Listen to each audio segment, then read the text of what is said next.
नमस्कार, माझं नाव सुशीला. माझ्या चॅनलला तुमचं मनापासून खूप खूप स्वागत आहे. मार्केटमध्ये खूप सारे मटार आलेले म्हणजे वाटाणे. ह्या सीझनमध्ये खूप सारे वाटाणे येतात. ते तर कशी रेसिपी करायची तर तुम्हाला आता मी ह्या रेसिपीपासून बनवणार आहे कचोरी.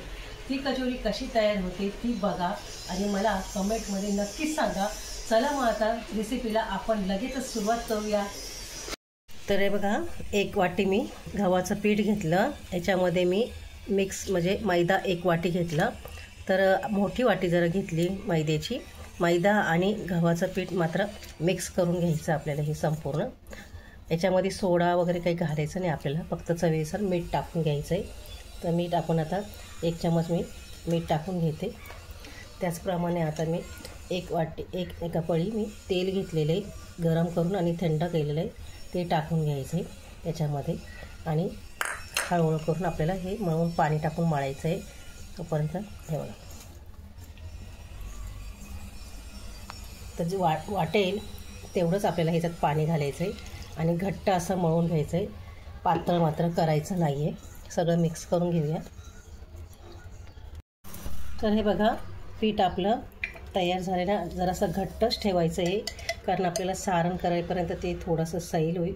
जास्त पण आपल्याला सैल करून घ्यायचं नाही. थोडंसं तेल टाकून आता आपल्याला हे एकदा परत मळून घ्यायचं आहे असं व्यवस्थित, म्हणजे तेलामध्ये अगदी आणि पीठ चांगल्यापैकी मुरून जाणार ते.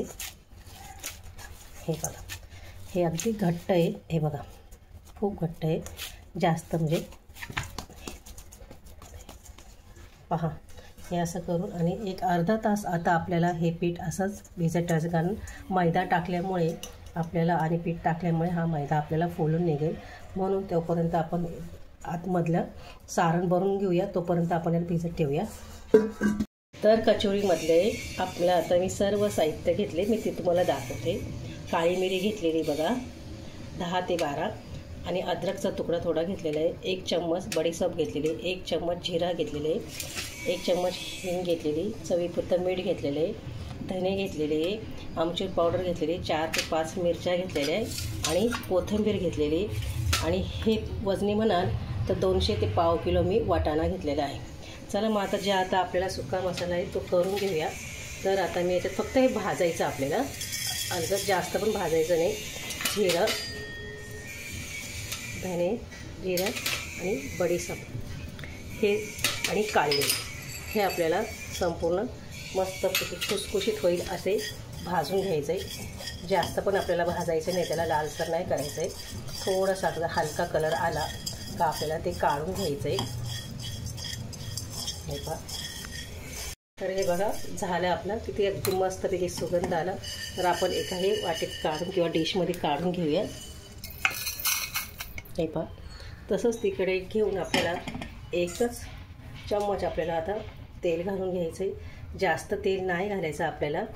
त्याच्यामध्ये आता आपण घालणार आहे हा वाटाणा घेतलेला आहे, तो मी वाटाणा टाकून घेणार आहे. बारीक याच्यावरच ठेवायचं गॅसवरती होता.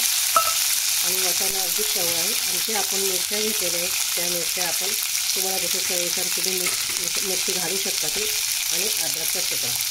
तर आता आपल्याला हे एकत्र जास्त नाही, आपल्याला मऊसर झाला वाटाणा तर तेव्हा आपल्याला हे भाजून घ्यायचं आहे.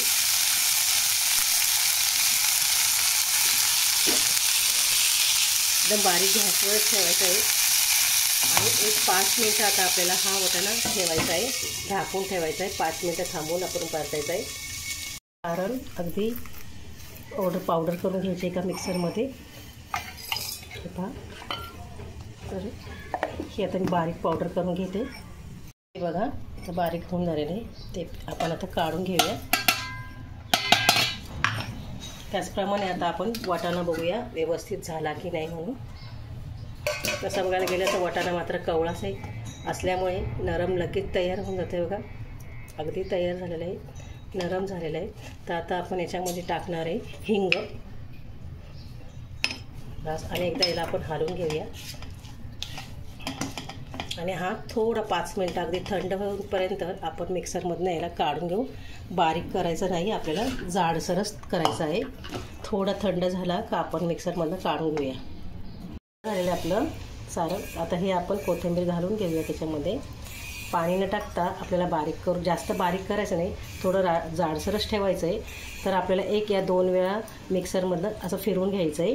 तर चला आता आपण फिरवून घेऊया. तर हे बघा, मी हे वाटून घेतलेलं आहे, अगदी रवाळ वाटलेलं आहे. जे आपण आता सुका मसाला भाजलेला होता तो वाटून घेतलेला तो मिक्स करायचा आहे. आणि चवीपुरतं आता आपल्याला मीठ घालून घ्यायचं आहे. त्याच्यामध्ये आता ही आमचूर पावडर घेतली होती तीसुद्धा आपल्याला मिक्स करून घ्यायची आहे. आणि एकदा आपल्याला हे संपूर्ण मिक्स करून घ्यायचं. आता आपलं पीठ पण व्यवस्थित छानपैकी भिजलेलं आहे. आपण काढून घेऊया. अगदी घट्टच आहे बघा हे बघा. आता आपण याच्यातनं छोटे छोटे गोळे करून घेऊया. म्हणजे आपल्याला हातावरच करायचे हे गोळे. आणि याला अजिबात पीठ वगैरे काही लावायचं नाही आहे. फक्त आपल्याला असा करून गोल करून घ्यायचं आहे, एक जाडसर करून घ्यायचं आहे. हे बघा, हे बघा, ही अशी वाटी करून घ्यायची आहे. तर त्याच्यामध्ये आता आपल्याला भरायचं आहे हे सारण. जेवढं बसेल तुम्हाला तेवढंच वाटीमध्ये हे सारण बसून घ्यायचं आहे. जास्त पण भरलं तर मग कचोरी अगदी फुटून जाईल. आणि एकदा ह्या चारीने आपल्याला दाबून घ्यायचं आहे, जसं आपण पुरणपोळी करतो अगदी तसं. हे पहा,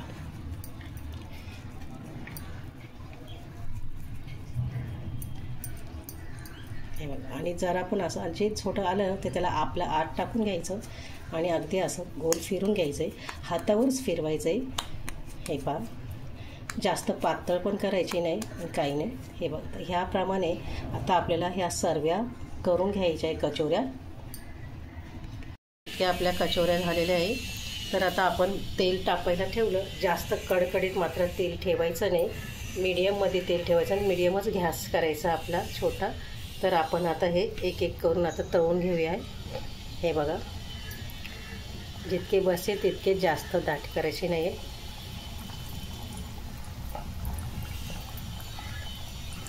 आपल्याला 4 करायचे आहे. 4 किती आपल्याला व्यवस्थित तेल व्यवस्थित झालेलं आहे आपलं. आता हे आपण एकदा तळून घेऊया.